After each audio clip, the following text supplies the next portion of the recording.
Добър ден на Ихтиман. Много сте приятни, много хубаво тържество сте направили и благодаря ви, че показахте колко сме гостоприемни в Ихтиман. Добре дошла на Корнелия Нинова.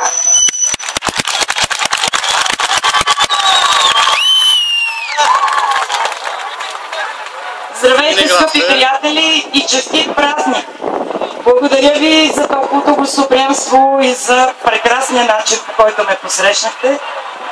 Пожелавам ви да бъдете здрави, вие и семействата ви, и да ни вярвате на нас от Коалиция за България и на БСП,